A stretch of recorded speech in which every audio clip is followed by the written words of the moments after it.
눕기 시리즈 제5편 우리가 하나님의 인도라는 제목을 가지고 우리 하나님의 말씀 함께 나누도록 하겠습니다. 우리가 인생을 살다 보면 앞이 전혀 보이지 않는 길을 걸어갈 때가 있어요.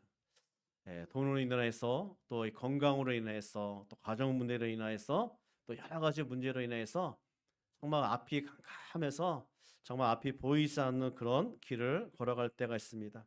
심지어는 우리가 잘한 그런 결정, 우리가 내린 결정에도 그 길에도 앞이 캄캄해서 보이지 않을 때가 있죠. 우리가 길을 걸어갈 때 가장 두려운 그 이유는 뭐냐면 그 길을 잘 모르기 때문이에요. 그 길이 어떤 목적지에 도착할지, 그 길이 어떤 길로 나타날지 우리가 잘 모르기 때문에 우리가 앞에 있는 어떤 길이 펼쳐질지 모르기에 우리는 두려워하고 우리는 그 길 때문에 우리가 힘들어할 때가 있다라는 것입니다. 우리가 익숙한 길을 걸어갈 때는 그 길이 험해도 우리가 아는 길이기 때문에 우리가 아무래도 그 길이 힘들어도 덜 두렵죠. 그러나 새로운 길, 우리가 전혀 가보지 않은 길은 평탄해 보여도 우리의 마음 가운데 두려움을 가지고 있다라는 것입니다. 오늘 본문에 나와 있는 이 나오미와 룻이 그런 상황에 있었다는 거예요. 남편을 잃고 그리고 자식도 잃고 모든 것을 다 잃고 베들레헴으로 돌아왔지만 그의 손에 가지고 있는 것은 아무것도 없었어요. 지금 당장 오늘 하루를 어떻게 살아야 할지 막막한 그런 생존의 문제 앞에 이 여인들이 서 있었다라는 것입니다. 오늘 이 말씀은 그 절망의 자리에서 하나님께서 인도하심이 어떻게 시작되는지를 우리에게 보여주고 있습니다.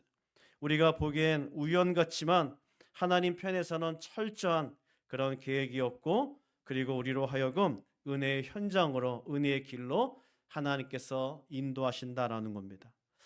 자, 하나님께서는 우리를 위해서 이미 길을 다 준비하고 예비하시는 줄 믿습니다. 우리 1절 우리 같이 한번 읽겠습니다. 나오미의 남편 엘리멜렉의 친족으로 유력한 자가 있으니 그의 이름은 보아스더라. 자, 여러분 1절을 읽으면서 어떤 생각이 드시나요? 나오미와 룻이 베들레헴에 도착한 이후에 오늘 본문은 누구로부터 시작이 돼야 됩니까? 우리가 1장 끝나는 절에 보게 되면 나오미와 룻이 베들레헴에 도착하였다라고 끝이 나고 있어요. 그리고 난 다음에 2장에 들어와서 나오미와 룻이 이제 베들레헴에서 어떻게 살아가는지를 보여줘야 되는데 2장 1절에서는 나오미와 룻의 이야기로 시작하는 것이 아니라 보아스가 누구인지를 지금 말씀하고 있다라는 것입니다. 왜 1절에서 나오미와 룻으로 시작하지 않고 보아스로부터 왜 2장 1절에서는 우리 시작하고 있을까요? 보아스를 말씀하면서 하나님은 나오미와 룻을 위해서 이미 그 길을 하나님께서는 준비하셨다라는 것을 하나님께서는 보여주고 말씀하시기 위해서 1절을 나오미와 룻이 아닌 바로 이 보아스로부터 시작하는 것을 보게 됩니다. 룻이 베들레헴으로 향하는 길을 결정하였지만 앞으로 걸어가야 될 그 길 때문에 그녀는 두렵고 불안하였습니다. 룻은 평생 모압에서 살았고 그것을 한 번도 떠나본 적이 없었던 그런 여인이었어요. 룻의 현실은 남편을 잃은 과부였고 이방 여인이었으며 가난하고 미래가 보이지 않는 그런 인생이었습니다. 그녀에게 보호자도 재산도 약속도 없는 그런 상태에 있었다라는 것이죠. 룻을 설명하는 그 어떤 단어도 룻에게 도움이 되는 그런 단어가 없었다라는 것입니다. 룻은 아무것도 가진 것이 없었던 여인이었으며 룻은 아무것도 보이지 않는 길을 걷고 있는 그런 여인이었습니다. 우리 다시 한번 1절 한번 봅시다. 1절 나오미의 남편 엘리멜렉의 친족으로 유력한 자가 있으니 그의 이름은 보아스더라. 자, 우리는 이 1절을 읽으면서 어떻게 생각하고 있습니까? 하나님이 룻을 위해 보아스를 준비하셨구나 라고 우리는 생각합니다. 우리가 이 룻기를 전체 내용을 다 알고 있기 때문에 우리는 룻의 편에서 우리가 이 룻기를 읽는 것이 아니라 제3자 입장에서 이 이야기를 다 알고 있는 입장에서 우리가 이 룻기를 보기 때문에 우리가 이 1절을 읽게 되면 하나님께서는 룻을 위해서 보아스를 준비하셨구나라는 것을 우리가 생각합니다. 그런데 중요한 것은 룻은 이 사실에 대해서, 룻의 입장에서 보게 되면 룻은 이 사실에 대해서 전혀 알지 못하고 있었다라는 것이죠. 하나님께서 보아스를 예비하고 하나님께서 룻을 위해서 보아스를 준비하였다는 그 사실을 룻은 전혀 알지 못했다라는 것입니다. 룻은 내일이 보이지 않는 그런 삶이었어요. 룻은 베들레헴에서 어떤 일이 일어날지 몰랐던 그런 여인이었습니다. 그런데 하나님은 이미 룻을 위해서 모든 것을 준비해 놓고 기다리고 계셨다라는 것이죠. 룻은 보아스도 모르고 미래도 알지 못했고 보장이 없는 베들레헴을 그녀가 도착하였습니다. 그런데 중요한 것은 룻이 베들레헴으로 걸어갈 때 어떻게 걸어갔습니까? 믿음으로 걸어갔다라는 것이죠. 룻기 1장 우리 16절에 보게 되면 룻이 이르되 내게 어머니를 떠나며 어머니를 따르지 말고 돌아가라 강건하지 마옵소서. 어머니께서 가시는 곳에 나도 가고 어머니께서 머무시는 곳에 나도 머물겠나이다. 어머니의 백성이 나의 백성이 되고 어머니의 하나님이 나의 하나님이 되시리이다. 자, 룻이 모압 땅에서 그가 베들레헴을 향해 떠날 때 그는 어떤 마음으로 떠났습니까? 믿음으로 떠났죠. 믿음으로. 나오미 시어머니 한 사람만 붙잡고 나오미의 백성을 붙잡고 나오미의 나라를 붙잡고 나오미의 하나님을 붙잡고 룻은 믿음으로 모압을 떠나 베들레헴에 도착하게 되었다라는 것입니다. 하나님은 믿음으로 길을 걷는 자에게 하나님께서는 이미 길을 준비하고 예비하고 계시는 줄 믿습니다. 룻이 보지 못한 것처럼 우리도 단지 보이지 않는 것일 뿐 하나님의 인도는 이미 우리의 삶 속에서 시작되고 있다라는 것이죠. 룻은 몰랐지만 하나님은 알고 계셨습니다. 룻은 보지 못했지만 하나님은 이미 보고 계신 줄 믿습니다. 저와 여러분이 걷는 길, 우리가 혼자 걷는 길이 아니에요. 우리가 걷는 길, 우리가 믿음으로 걷는 길은 하나님께서 함께 하시는 길이요. 우리가 믿음으로 걷는 그 길은 하나님께서 모든 것을 예비하시고 준비하고 계시는 그런 길인 줄 믿습니다. 그래서 우리가 이 믿음으로 걸을 때 우리가 그냥 좌절하고 절망하고 낙심하고 주저앉아 있는 것이 아니라 믿음으로 길을 걷는 사람은 가만히 기다리고 있으면 안 되는 거예요. 오늘 룻을 한번 봅시다. 우리 2절 같이 한번 읽겠습니다.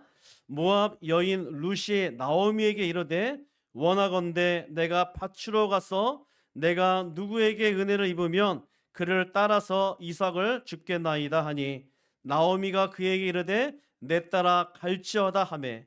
자, 2절에 보게 되면 룻은 베들레헴에 도착하자 하나님이 예비하신 은혜의 길을 나서게 되었습니다. 룻은 하나님이 알아서 먹을 것을 주시겠지 앉아서 그 베들레헴에서 시어머니와 함께 기다리고 있지 않았어요.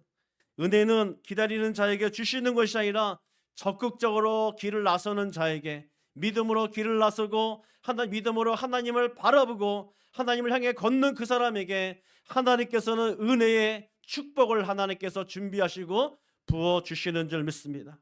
오늘 여러분 2절에 보게 되면 룻은 이렇게 말하고 있죠. 내가 밭으로 가서 내가 누구에게 은혜를 입으면 그를 따라서 이삭을 줍겠나이다. 내가 밭으로 가서 내가 이삭을 줍겠다라고 룻이 말하고 있어요. 내가 은혜의 자리로 가겠다는 것입니다. 그리고 그 은혜를 내가 받겠다라고 룻은 고백하고 있어요. 믿음의 사람은 수동적인 자리가 아니라 능동적인 자리로 나가는 사람인 줄 믿습니다. 믿음의 사람은 소극적인 자리에 있는 것이 아니라 적극적인 자리로 나가는 사람인 줄 믿습니다. 왜 우리가 능동적이고 왜 적극적인 자리로 나가야 되냐? 바로 하나님께서 우리와 함께 하시고 하나님께서 우리 가운데 역사하시기 때문에 우리가 능동적이요 적극적인 그런 믿음의 사람의 길을 우리가 걸어야 될 줄 믿습니다.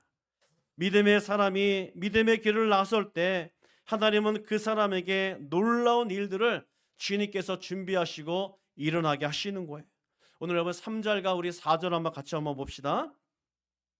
룻이 가서 베는 자를 따라 밭에서 이삭을 줍는데 우연히 엘리멜렉의 친족 보아스에게 속한 밭에 이르렀더라. 마침 보아스가 베들레헴에서부터 와서 베는 자들에게 이르되 여호와께서 너희와 함께 하시기를 원하노라 하니 그들이 대답하되 여호와께서 당신에게 복 주시기를 원하나이다 하니라. 자, 3절에 보게 되면 기가 막힌 3절과 4절에 보게 되면 기가 막힌 표현이 나오는데 룻이 이삭을 줍기 위해서 밖에 나갔는데요. 우연히 어딜 들렸습니까? 엘리멜렉의 친족 보아스의 집에 가게 되었다라는 것입니다. 여러분 엘리멜렉이 누굽니까? 엘리멜렉은 바로 나오미의 남편이에요. 나오미의 남편이면서 룻의 시어머니였습니다. 여러분 그 엘리멜렉의 가장 가까운 친족 보아스의 밭에 그가 가게 되었다라는 것입니다. 그리고 4절에 보게 되면 마침 보아스가 베들레헴에서부터 와서 누굴 보게 된 거예요? 룻을 그 밭에서 보게 되었다라는 것입니다. 룻이 보아스의 집에서 일하고 있을 때 보아스가 마침 그곳에 가게 된 것이죠. 사람들은 이것을 우연히 일어난 일이라고 마침 일어난 일이라고 사람들은 말하고 있는데 그런데 이런 우연히 일어나는 일이 계속해서 일어난다면 여러분 그것은 우연이 아닙니다. 그것은 바로 하나님께서 개입하시고 하나님께서 간섭하시고 하나님께서 역사하시는 일이라는 것을 우리가 깨달아야 될 줄 믿습니다. 그것은 바로 하나님의 인도하심이었습니다. 룻은 보이지 않는 길을 걸었지만 하나님은 그녀로 하여금 은혜의 길로 하나님께서는 인도하셨습니다. 룻이 베들레헴의 수많은 밭 중에서 하필 보아스의 밭에 갔을까요? 그것이 어떻게 우연히 일어난 일이라고 우리가 말할 수 있겠습니까? 룻이 이삭을 줍고 있을 때 마침 보아스가 그곳에 왔을까? 여러분 이것은 우연히 일어난 일이 아니다라는 것을 성경에서는 말씀하고 있는 거예요. 우리는 이것을 한마디로 뭐라고 얘기하냐면 바로 하나님의 섭리다. God's providence. 하나님께서 섭리하신 일이다. 하나님의 섭리라는 것은 하나님께서 계획하신 것에 따라서 하나님께서 다스리시고 하나님께서 보호하시고 하나님께서 인도하시고 그리고 하나님께서 통치와 활동하시는 것들을 말씀하고 있습니다. 그러니까 하나님께서 계획하신 그 일들을 하나님께서 이루어 나가시는 것, 그것이 뭐예요? 하나님의 섭리다라는 것입니다. 하나님께서는 이 룻을 통해서 하나님 뭘 계획하셨냐면 바로 다윗을 낳게 하셨고 예수님을 낳게 하시는 그 일을 계획하셨는데 그 일을 하나님께서는 룻을 통해서 이루시기 위해서 하나님께서는 룻을 하나님께서 섭리하셨다. 하나님께서는 인도하셨다라는 것입니다. 하나님께서는 룻만 하나님께서 계획을 갖고 있습니까? 아니요. 하나님께서는 저와 여러분에게도 하나님께서는 각자에게 하나님의 계획이 있는 줄 믿습니다. 오늘도 하나님께서는 저와 여러분의 향한 그 계획을 이루시고자 하나님께서는 우리를 향해서 섭리하시고 하나님께서는 우리에게 은혜를 베푸시고 하나님께서는 우리를 인도하여 주실 줄 믿습니다. 우리가 눈치를 채지 못해도 그것을 깨닫지 못해도 하나님은 우리 배후에서 그리고 하나님께서는 우리 뒤에서 하나님께서는 끊임없이 일하고 계시는 줄 믿습니다. 내가 만나는 사람, 내가 선택한 길, 심지어 내가 잘못 들어선 길조차도 하나님은 우리를 인도하고 있다라는 것을 우리가 믿어야 될 줄 믿습니다. 저와 여러분들이 주안의 교회에서 만난 거 여러분 이것이 우연이겠습니까? 여러분 아틀란타 이 지역에 300여 개의 교회가 있어요. 그 많은 교회 중에서 주안의 교회에 와서 우리가 함께 신앙생활하는 거 우연이겠습니까? 여러분 이 룻도 이 베들레헴에 수많은 밭이 있었지만 보아스의 밭에 가게 된 것이 우연이겠습니까? 아니요. 하나님의 인도하심이었어요. 저와 여러분들이 이곳에 와서 함께 신앙생활하는 거 그것은 바로 하나님의 인도하심인 줄 믿습니다. 여러분들이 교회가 마음에 들지 않는다 할지라도 목회자와 성도가 마음에 들지 않는다 할지라도 교회 시스템이 마음에 들지 않는다 할지라도 우리가 알지 못하고 보지 못하는 것이지 하나님께서는 우리 모두를 하나님께서는 이곳으로 하나님께서는 은혜 가운데 인도하여 주신 줄 믿습니다. 믿음의 사람에게는 우연이라는 것이 없어요. 믿음의 사람에게는 마침 이루어지는 일들이 없습니다. 모든 일들이 하나님의 손길에 있는 것이고, 하나님의 은혜 가운데 있는 것이고, 하나님의 계획 속에 있는 것이고, 하나님의 섭리 가운데 있는 줄 믿습니다. 오늘 우리의 삶에도 우연히 만난 사람, 어쩌다가 선택한 길, 그리고 생각 없이 시작한 그 자리, 그 모든 것 속에서 하나님의 은혜의 손길이 숨어 있는 줄 믿습니다. 우리는 그것을 믿고 그것을 알아야 될 줄 믿습니다. 하나님의 은혜는 마침이라고 하는 멋진 옷을 입고 우리에게 찾아오시는 거예요. 하나님의 은혜는 우연이라고 하는 멋진 신발을 신고 우리에게 다가오는 줄 믿습니다. 룻은요 몰랐습니다. 그 밭이 누구의 밭인지 몰랐고요, 그 주인이 어떤 사람인지 몰랐고, 그녀의 하루의 인생이 어떻게 바뀌게 될지 룻은 아무것도 몰랐습니다. 그러나 하나님은 알고 계신 줄 믿습니다. 그것으로 인도하신 하나님께서는 모든 것을 다 알고 계신 줄 믿습니다. 우리의 마침과 우연이라는 것은 하나님의 인도와 하나님의 섭리라는 것을 우리가 믿어야 될 줄 믿습니다. 지금 내가 서 있는 자리, 지금 만나고 있는 사람들, 지금 겪고 있는 우리의 하루의 삶, 이 모든 것이 바로 하나님의 은혜의 시작이요, 하나님의 인도하심과 하나님의 축복인 줄 믿습니다. 그래서 우리는 적극적으로, 능동적으로 하나님을 향해서 우리의 믿음의 길을 우리가 걸어야 될 줄 믿습니다. 여러분, 예수님께서 하루는 이방 지역에 가신 적이 있어요. 시돈과 두로 지방에 가서 전도를 하신 적이 있는데, 그곳에서 누굴 만났냐? 가나안 여인을 만났습니다. 이 가나안 여인에게는 딸이 하나 있었는데 흉악한 귀신에 들린 여인이었습니다. 이 여인이 자신의 딸을 고치기 위해서 얼마나 많은 노력을 했겠습니까? 그런데 치유가 되지 않았어요. 모든 것을 포기할 즈음에 예수님께서 우연히 마침 이 시돈과 두로 지방에 예수님께서 이 여인이 살고 있는 이 동네에 오게 되었습니다. 그래서 이 가나안 여인은 예수를 향해서 달려갔어요. 그리고 자신의 딸을 치유해달라고 간절히 이 여인은 요청했습니다. 그런데 예수님은 그 여인의 간절한 요청에 부응하지 않고 거절했죠. 예수님은 그 여인을 무시하면서 나는 이스라엘 사람 외에는 다른 데로 보냄을 받지 않았다라는 것입니다. 그런데 이 여인은 더 강하게 예수님에게 내 딸을 치유해달라고 예수님에게 요청했어요. 예수님은 더 완강하게 이 여인을 무시하면서 자녀의 떡을 취하여 개들에게 던지는 것이 마땅하지 않다라고 예수님께서 말씀하셨습니다. 이 여인은 예수님에게 계칙을 당했다는 것이죠. 여러분, 이쯤 되면은 어떻게 하겠습니까? 포기해야죠. 그런데 이 여인은 포기하지 않고 개들도 제 주인의 상에서 떨어지는 부스러기를 먹는다는 것입니다. 그러면서 주님을 향해 자신의 믿음을 포기하지 않고 능동적으로, 적극적으로 예수님에게 달려갔던 것입니다. 예수님이 그 여인에게 여자여 내 믿음이 크도다, 내 소원대로 되리라 예수님께서 말씀하실 때 그 흉악한 그 귀신 들린 여인의 모든 귀신이 쫓아나가고 치유되는 기적의 역사가 일어난 줄 믿습니다. 믿음은 하나님 향해서 적극적으로 나가야 되는 거예요. 적극적으로 나갈 때 주님이 우리의 모든 문제들을 해결해 주시는 줄 믿습니다. 여기에서 한 가지 중요한 사실이 있는데, 예수님께서 뭐라고 이 여인에게 말씀했냐면 이스라엘 사람 외에는 다른 데로 보냄을 받지 않았다라고 하면서 이 가나안 여인을 무시한 적이 있었죠. 그럼 여러분 한번 생각해 보시기 바랍니다. 예수님께서 이스라엘 사람 외에는 다른 데로 보냄을 받지 않았다, 이방 지역으로 이방 사람들에게 보냄을 받지 않았다라는 것인데, 그런데 왜 예수님께서는 이방 지역에 갔을까요?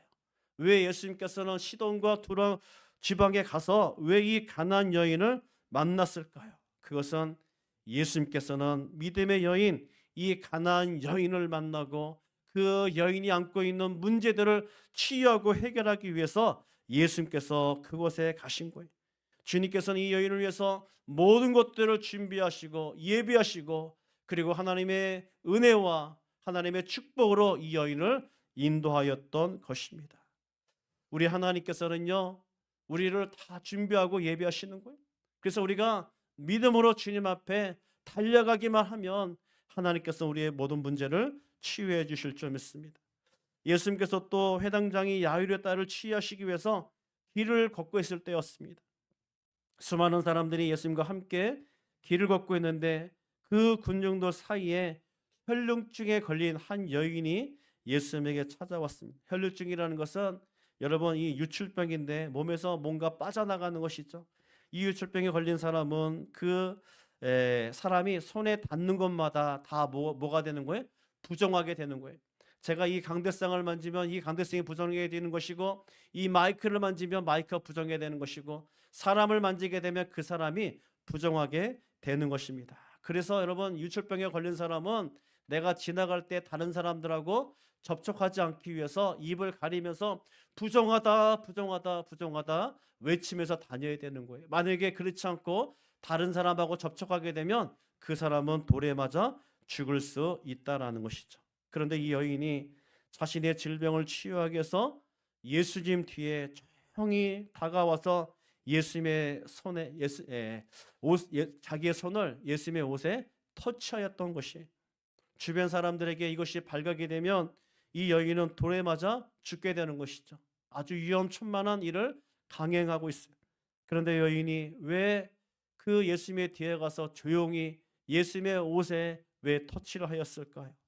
예수님의 옷을 만지면 자신의 병이 치유될 것이라는 믿음을 그 여인이 가졌기 때문이에요. 그래서 그 여인은 적극적으로 예수님에게 달려간 것이고 능동적으로 예수님의 옷에 손을 터치하게 된 것입니다. 믿음으로 예수님의 옷에 손을 터치하였더니 모든 질병이 치유가 된 거예요. 근원부터 유출이 다 말라버리고 정상인과 같이 놀랍게 회복이 되었던 것입니다. 이 여인이 군중 속에서 예수님에게 나가지 않았다면 그녀는 그냥 혈루병으로 그냥 평생 살면서 죽었을 거예요. 그런데 적극적으로 믿음을 가지고 예수님 앞에 나갈 때 치유가 일어난 줄 믿습니다. 우리는 적극적인 믿음으로 주님 앞에 나가야 된다는 것이죠. 우리가 주님 앞에 나가기 전까지는 아무 일도 일어나지 않습니다. 그러나 믿음으로 나가면 하나님의 기적과 능력과 하나님의 치유하심을, 회복하심을 우리 모두가 경험하게 될 줄 믿습니다. 믿음의 사람에게 우연히 일어나는 일은 없습니다. 모든 것이 하나님의 계획 속에 이루어진다는 것을 우리가 믿어야 될 줄 믿습니다.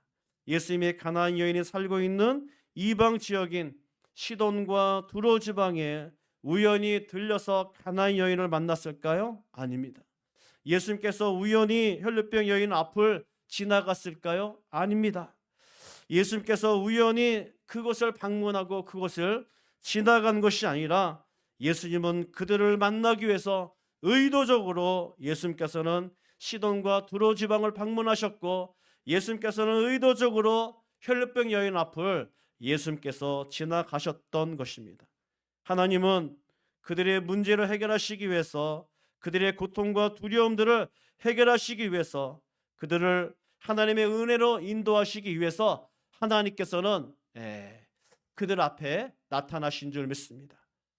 오늘 2026년도 우리가 누처럼 우리가 적극적으로 능동적으로 주님 앞에 나감으로 말미암아 하나님의 은혜와 하나님의 인도하심을 모두 누리는 주의 백성, 하나님의 자녀가 되기를 주의 이름으로 축원합니다.